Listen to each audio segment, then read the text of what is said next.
안녕하십니까. 이 시간에는 주택 임대차 보호법하고 상가 건물 임대차 보호법을 비교를 한번 해볼 건데요. 서로 비교를 했을 때 좀 더 명확하게 이해를 할 수가 있기 때문에 그렇습니다. 그래서 이번 시간에는 비교를 하면서 주택 임대차 보호법을 정확히 이해하는 쪽으로 나가도록 하겠습니다. 포인트는 주택 임대차 보호법입니다. 이 법률 두 개는 민법에 대한 특별법이죠. 약자를 위한 경제적 약자를 위한 보호법입니다. 주택의 경제적인 약자, 상가 건물의 경제적인 약자, 즉 상인들, 건물을 임차해서 장사를 하는 상인들이라든가 남의 건물을 임차를 해서 주거를 하는 임차인들에 관한 특별한 법입니다. 그래서 민법에 우선해서 적용됩니다. 특별법이기 때문에. 그래서 주택임대차 보호법은 주택에 관한 특별법이고 상가건물 임대차 보호법은 상가에 관한 특별법입니다. 네, 줄여서 주택임대차 보호법은 주택으로, 상가건물 임대차 보호법은 상가로 이렇게 하겠습니다. 첫 번째 적용 범위, 주택은 주거용 건물에 적용이 됩니다. 그리고 상가는 건물이 아니라 주의하실 게 사업자 등록의 대상이 되는 건물이어야 됩니다. 조금 더 자세히 보도록 하죠. 이렇게 주택은 적용 범위에 있어서 주택임대차 보호법을 보면 이 법은 주거용 건물 전부 또는 일부의 임대차에 관해 적용한다 되어 있습니다. 그래서 주거용 건물이기 때문에 주거만 할 수 있으면 이 특별법이 적용이 됩니다. 그 건물이 미등기든지 무허가 건물이든지 주거용으로만 사용하면 주택임대차 보호법에 적용이 대상이 됩니다.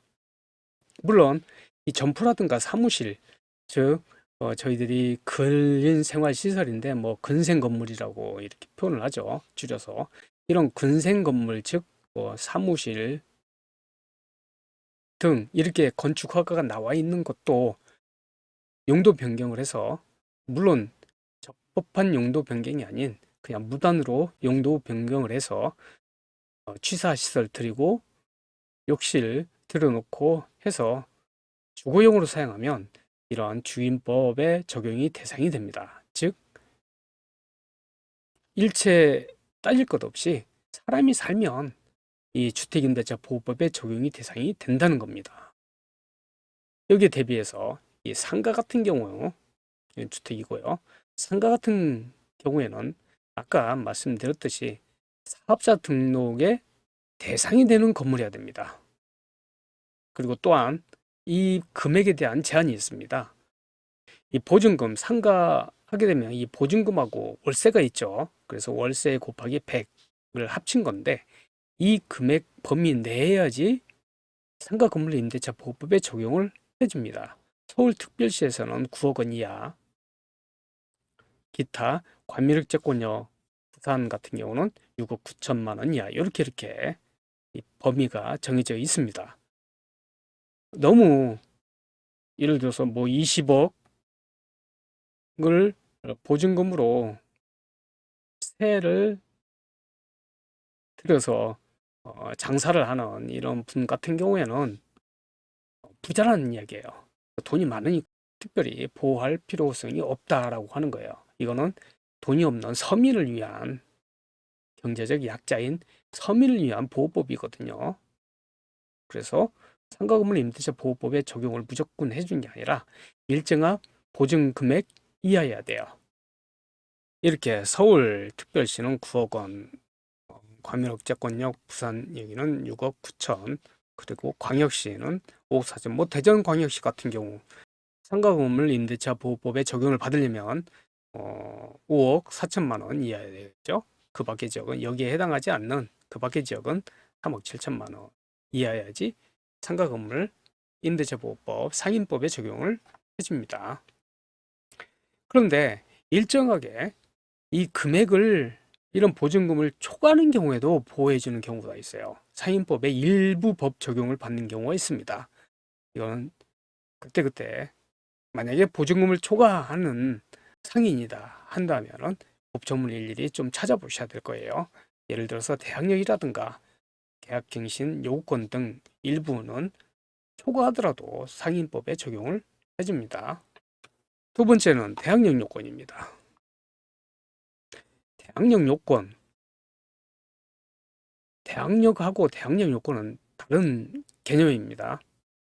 이거는 또 계속 옆으로 빠질 수 있으니까 따로 제가 이 대항력에 관해서 대항력, 우선 면제권, 최우선 면제권에 관해서 따로 녹화한 게 있거든요. 그거를 찾아서 좀 봐주시기 바랍니다.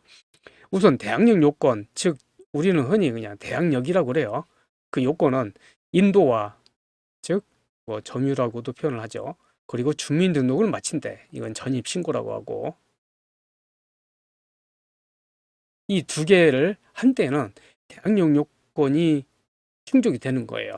물론 대항력이 있다라고 한다면 이 두 요건에 플러스 말소 기준 등기보다 앞서야 돼요. 그러면 대항력이 있다 이렇게 이야기를 하는 겁니다. 그런데 이거를 따지기 전에 우선은 갖추려면 이 점유와 전입신고라는 두 가지 요건이 필요하다는 얘기죠. 상가는 여기에 대비해서 건물의 인도 즉 점유하고 전입신고 대신에 사업자 등록 신청입니다. 대항력 발생. 그런데 이 대항력이 언제 발생하느냐라는 부분에 있어서는 이 요건을 갖춘 경우 그 다음 날부터입니다. 이거를 대항력의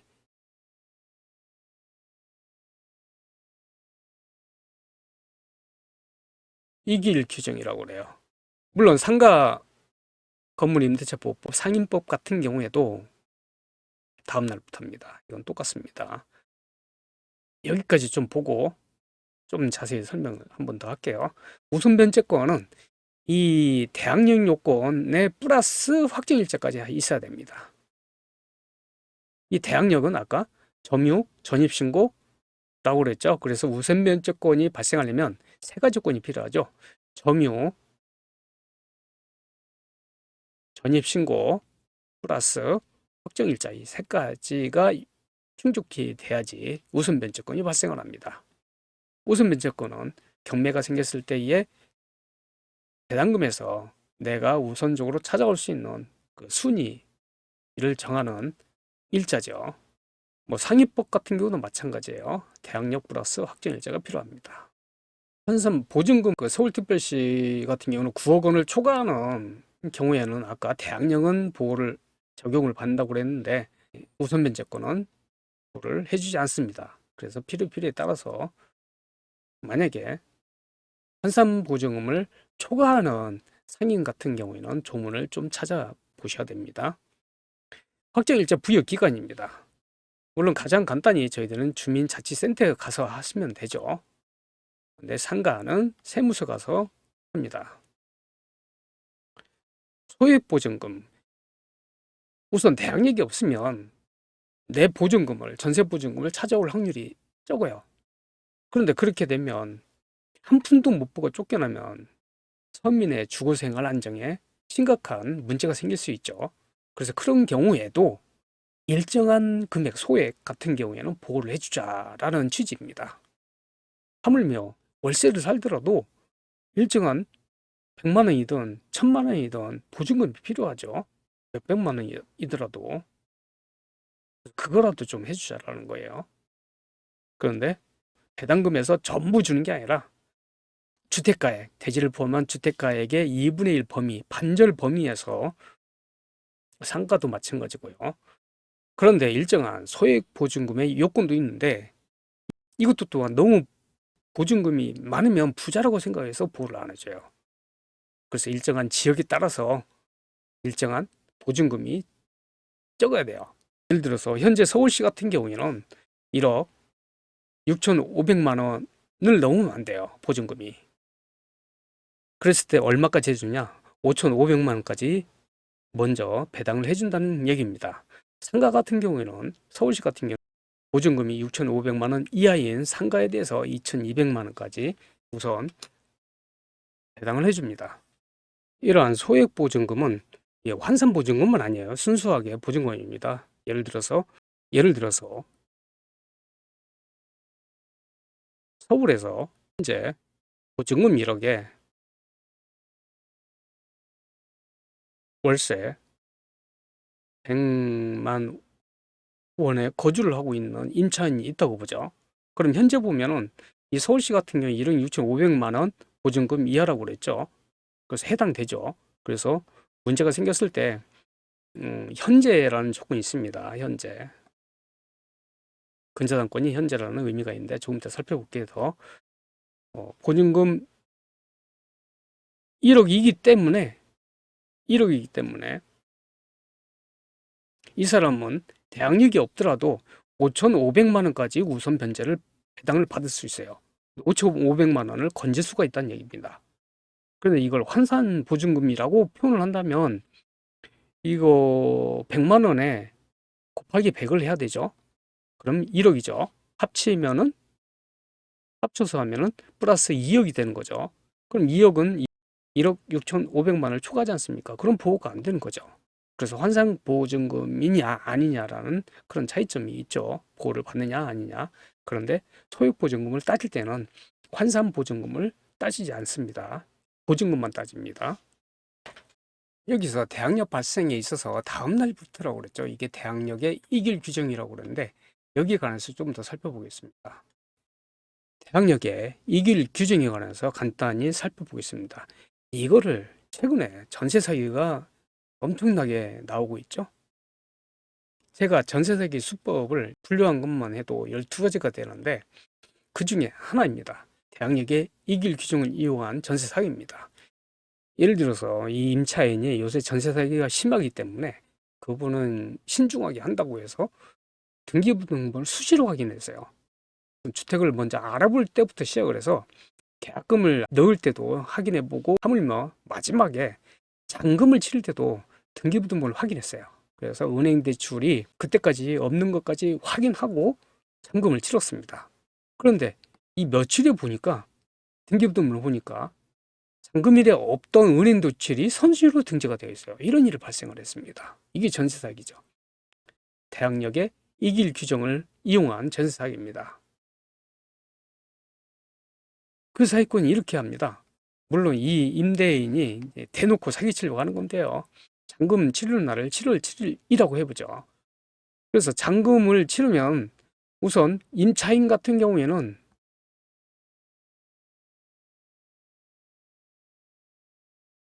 잔금일에 돈을 넣고 이사를 하겠죠. 그럼 이사를 집어넣으면 이게 점유가 되는 거고, 그리고 가서 전입신고를 합니다. 물론 전입신고할 때 확정일자도 같이 받아 놓는데 우선 변제권은 뒤로 치고 하더라도 대항력을 가져야 되는데 이 점유하고 전입신고까지 했어요. 잔금을 치르고 확정일자도 이렇게 받고. 그런데 이 동시에 서류를 다 준비해 놨다가 집주인이 임차인 될 사람이 잔금까지 치른 걸 딱 보고 준비한 서류를 가지고 은행에 대출을 신청합니다. 그 날에 7월 7일 똑같은 날에.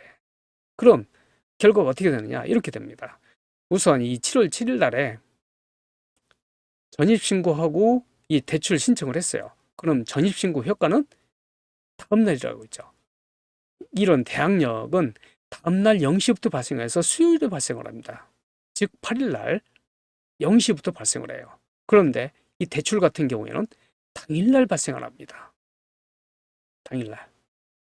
뭐 해설에 나와 있는 것처럼 세입자가 잔금을 치르고 주택의 임도인이 전입신고를 하더라도 그 대항력은 당일이 아닌 다음날 0시부터 생기고, 반면에 근저당권 설정 등기는 그 등기를 신청한 당일부터 효력이 발생을 해서 임차인보다 은행이 선순위이고 맞소 기준 권리가 돼서 임차인은 대항력이 없습니다.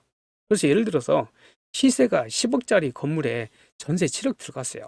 그러면 70% 들어간 거니까 전세가율이 70%니까 괜찮죠? 안정된다고 보고 있죠. 그런데 없던 대출 근저당권이 5억이 생겨서 선순위가 되어버렸어요. 그러면 이게 문제가 생겨서 경매에 들어갔을 때 또 운이 좋게도 시세 10억에 해당하는 금액으로 낙찰이 됐습니다. 그럼 이 10억 중에서 은행이 먼저 5억을 찾아갑니다. 그럼 남은 금액이 5억밖에 없어요. 순전히 자기만 살 수 있는 권리가 있더라도 아주 좋은 이런 조건이 되더라도 2억은 날리게 되는 셈이죠. 그런데 문제는 이것보다 더 안 좋은 상황이 되면 한 푼도 못 받을 수도 있습니다.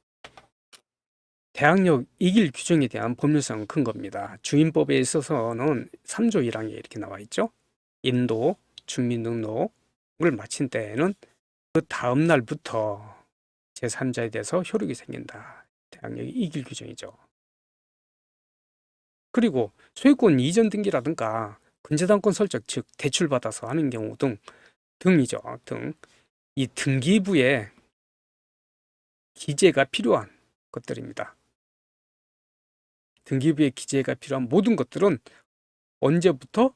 접수한 때부터, 즉 당일부터 효과가 발생을 합니다.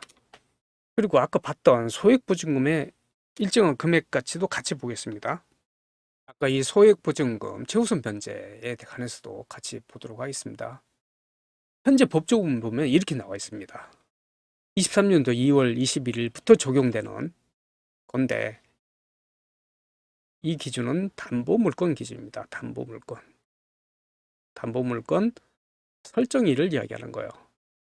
담보물건 설정일입니다. 계약한 날이 아니라 담보물건 설정일 대부분 근저당권이죠. 등기부등본 떼봤을 때 을구에 보면 근저당권이 되어 있는 날짜를 이야기하는 거예요. 그랬을 때 이 날짜 이후로 해당하는 내용을 보면 서울 같은 경우는 소액보증금의 임차인 같은 경우는 1억 5천만 원 이하, 과밀억제는 1억 4천, 광역시, 대전광역시, 뭐 대구, 부산광역시 이런 것들은 8,500만 원 이하의 소액 임차인들은 보호를 해주는데 이런 금액으로 보호를 해준다는 내용입니다. 이 상가 건물도 마찬가지예요. 이 상가 건물 같은 경우에도 일정한 담보물건 설정일을 기준으로 했을 때 이건 법 적용 대상의 금액이고요. 이 지역에 따라서 이렇게 소액보증금의 범위는 서울은 6,500만 원 이하에 얼마까지? 2,200만 원까지 이렇게 규정이 돼 있어요. 그런데 이 내용을 좀 보셔야 됩니다. 담보물건 설정일 기준을 좀 보셔야 됩니다. 소액 임차인인지 해당 여부를 봤을 때에는 최초 담보물건 취득일을 기준으로 최초, 즉 이거는 최초 근저당권을 이야기합니다. 최근에 저희 팀이 들어갔던 물건인데요.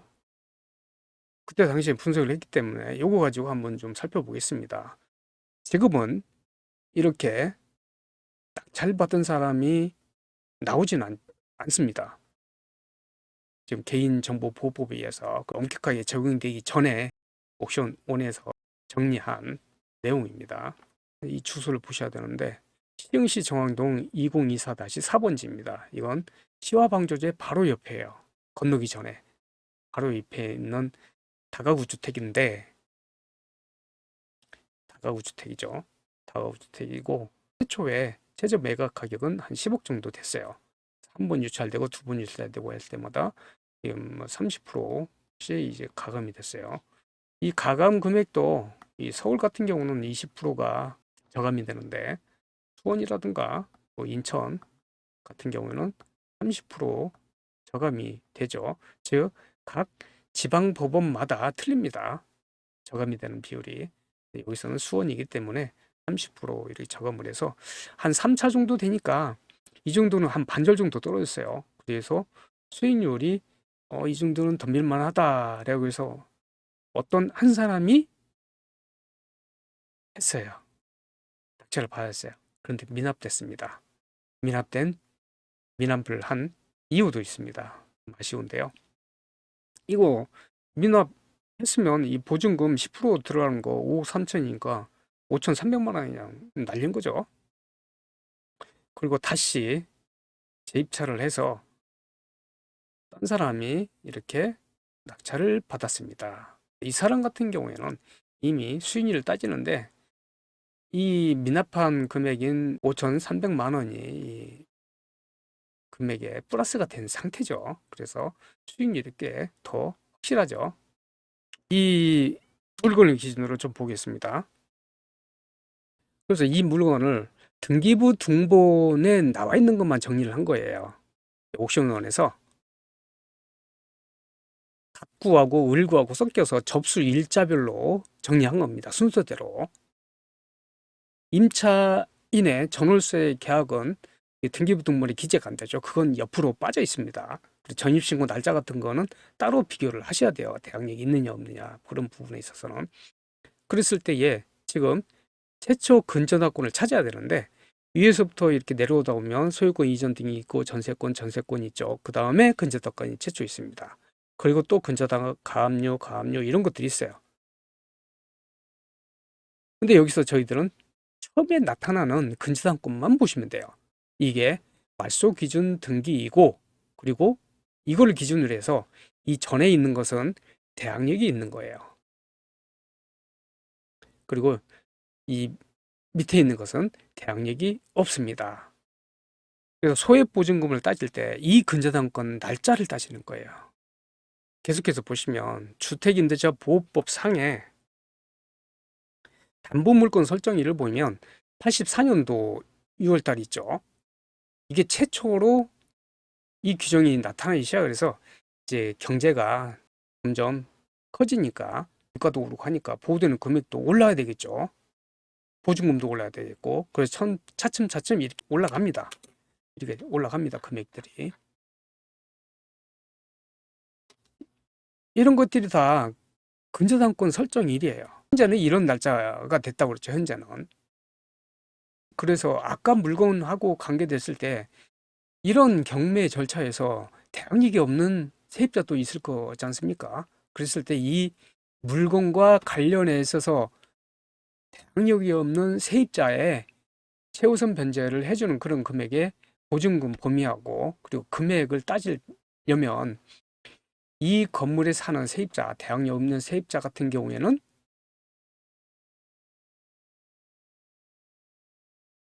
아까 최초 근저당권 설정일이 15년도 11월 2일이라고 그랬죠?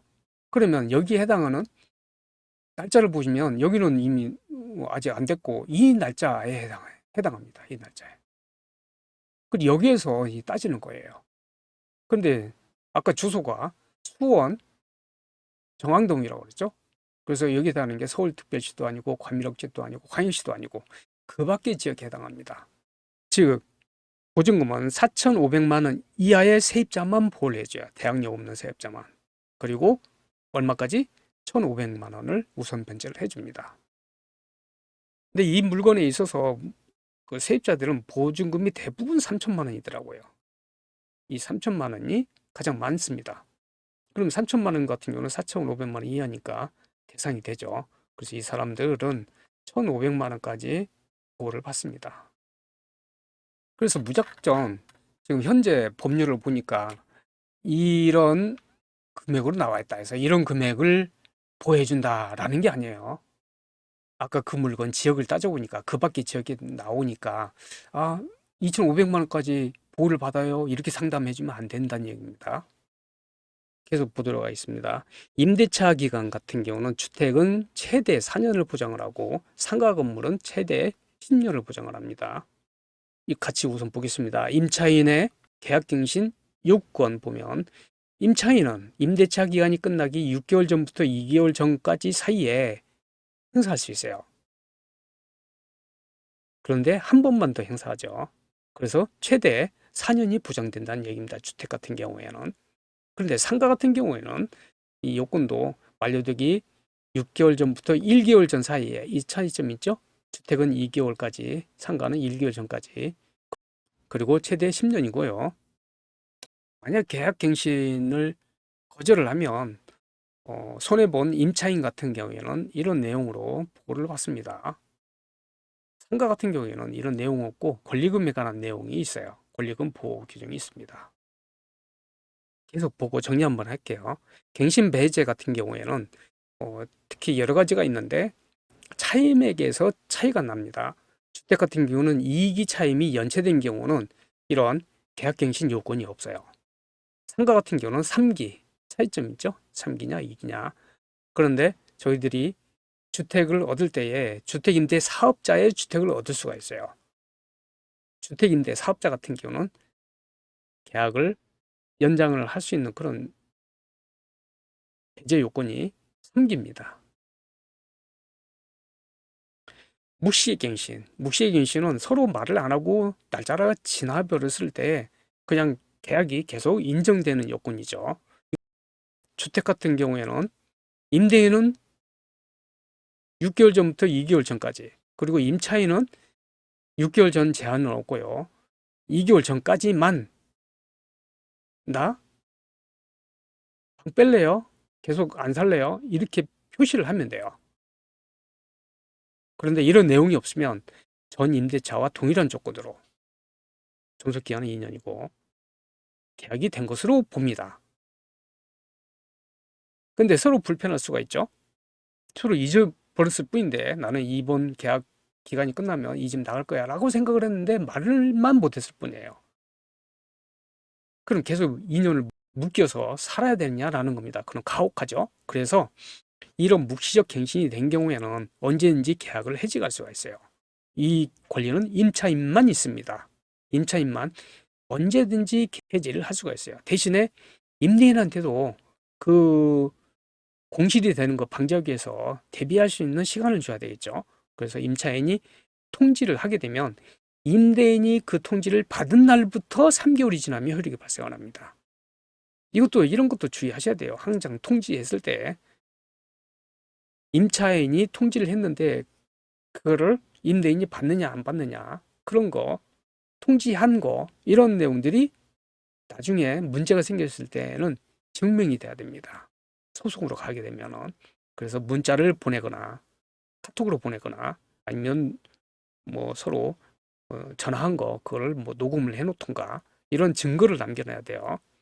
가장 확실한 거는 내용 증명을 보내면 확실한데, 이거는 집주인하고의 관계가 원만하면 너무 냉정한 그런 의사표시죠. 대부분 문자라든가 통화한 거 그것만 체크를 해놓으면 돼요.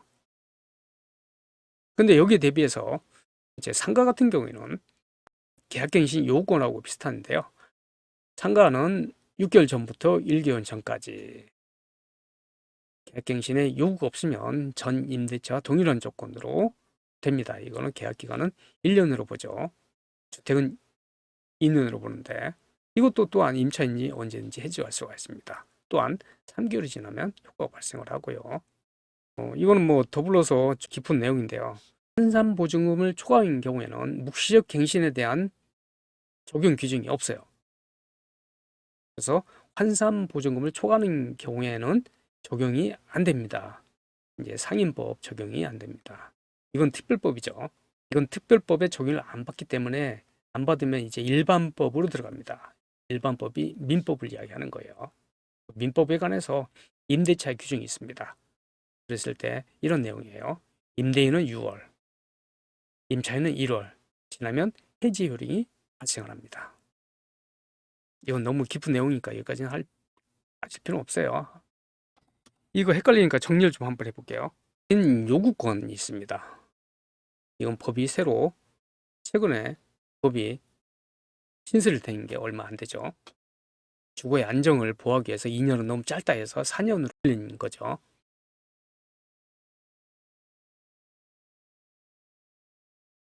그래서 이걸로 인해서 부동산이 폐업하는 부동산이 참 많아졌어요.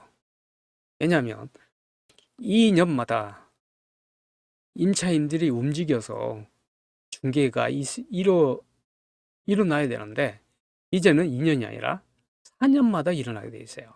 중개가. 수치상으로 보면 한 반절 정도 줄어드는 거죠.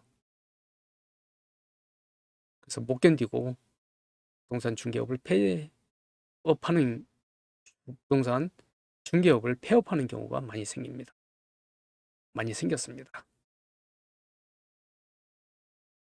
우선 주택 같은 경우 아까 봤듯이 갱신 요구는 이 기간 내에 하는 거죠. 임대차 기간이 끝나기 6개월 전부터 2개월 사이. 그리고 이기, 차임, 연체 등 일정한 사유가 있으면 거절이 되는 거죠. 주임법 6조 3항에 보면 이 거절 사유들입니다.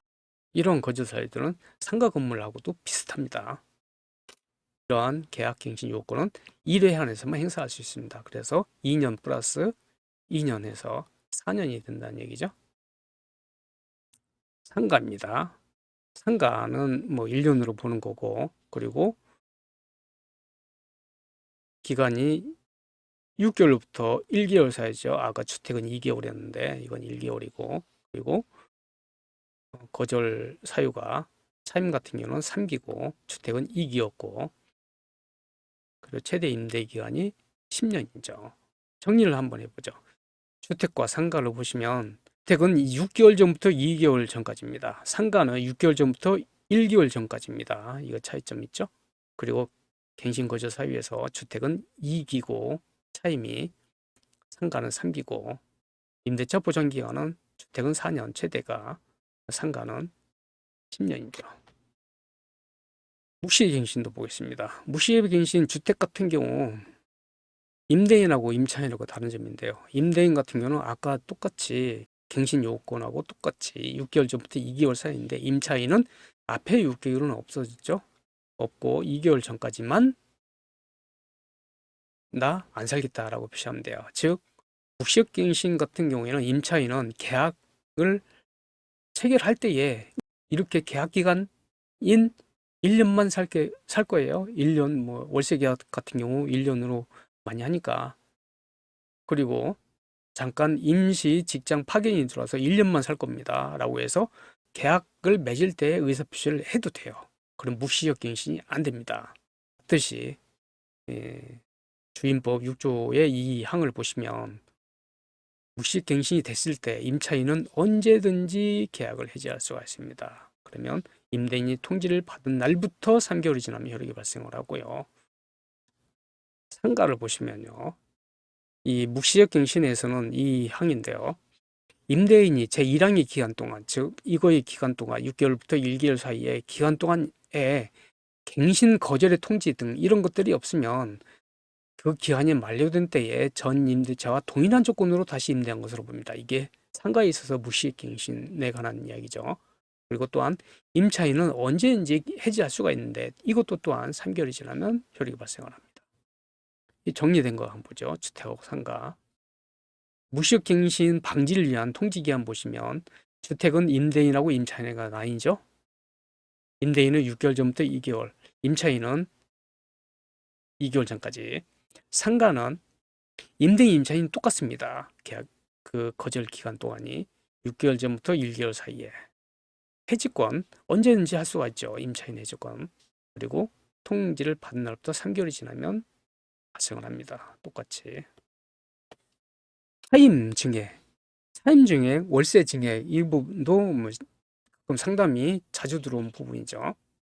임대차 계약이라든가 월세 올린 그 계약을 증액을 한 날로부터는 1년 이내는 증액을 하지 못합니다.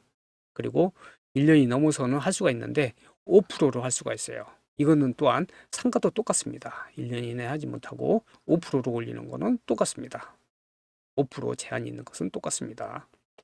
보증금을 월세로 전환했을 때의 전환율입니다. 이런 법 조문을 보시면 대출금리하고 이 둘 중에 낮은 거를 적용하는 겁니다. 낮은 비율.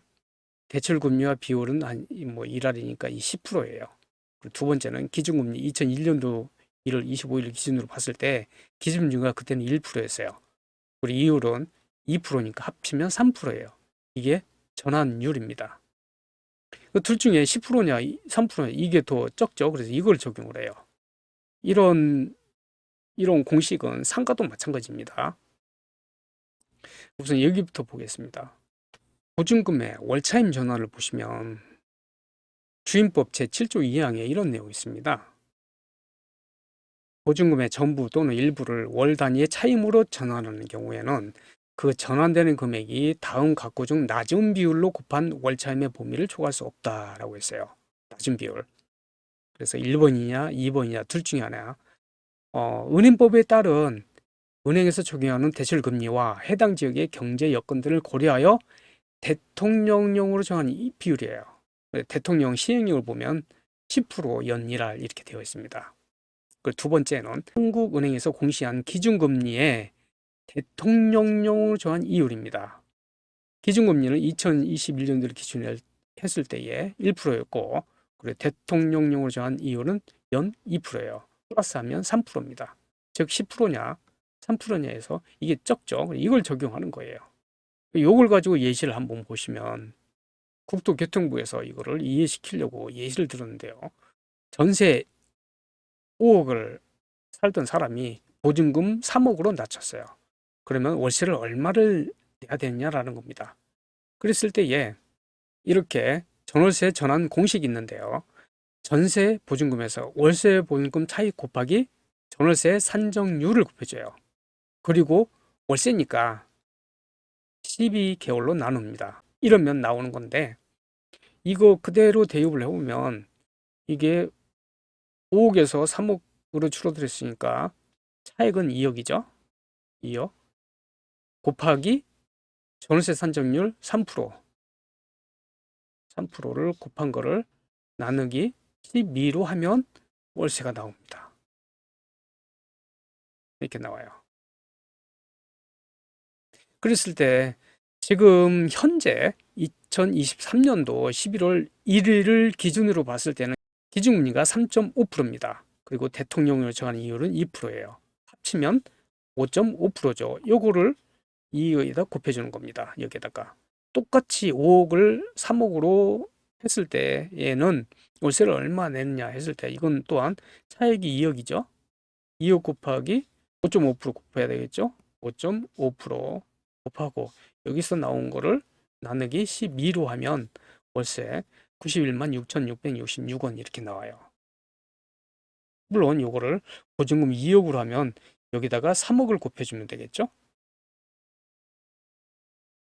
마지막으로 건물 양도시의 문제입니다. 주택 같은 경우도 그렇지만 상가 건물도 마찬가지예요. 내가 그 집을 임차하고 사는데 소유자가 바뀌었어요. 그러면 임대차는 자동 승계가 됩니다. 매수인한테. 그래서 일반적인 같은 경우에는 소유자가 바뀌더라도 걱정하지 마세요. 그 집을 산 사람이 이 보증금 다 책임질 거예요. 이렇게 상담이 들어와요. 이게 일반적입니다. 그런데 임차인은 원하지 않는 경우도 있겠죠. 예를 들어서 갑이 소유자가 있는데 이 소유자가 을로 바뀌었어요.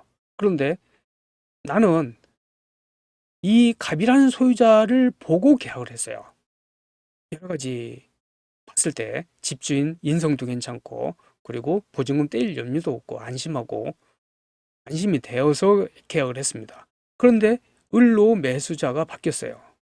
근데 을을 보니까 인상도 그렇게 썩 내 마음에 들지도 않고 그리고 경제적인 상황도 누구한테 들으니까 별로 안 좋은 것 같아요. 그러면 법률 판례로 보면 상당한 기간 이내에 이 임차인이 계약 해지를 할 수가 있습니다. 그러면 이 사람이 책임을 져야 돼요. 그 또한 전세 사기 유형 중에 이 상황을 이용해서도 법리 전세 사기가 발생을 하죠. 즉, 이 매수인을 무능력자, 신용불량자라든가 노숙자 이런 사람들의 명의를 사가지고 이걸 넘겨요. 팔아버리고 이 소유자는 전세를 탑니다. 없어져요. 그러면 이 사람은 보증금을 돌려줄 능력이 안 돼요. 그리고 집을 경매를 해서 건물을 팔아서 상환을 못 받으면 보증금을 떼이는 거죠. 이런 상황을 이용해서 전세 사기를 하는 경우도 있습니다. 그럼 여기까지 해서요. 주임법하고 상임법을 비교하는 그 정리를 마치도록 하겠습니다. 비교를 하니까 주임법이 좀 더 다가오지 않나요? 네, 그럼 여기까지 하고요. 다음 시간에 또 다른 내용으로 뵙도록 하겠습니다. 감사합니다.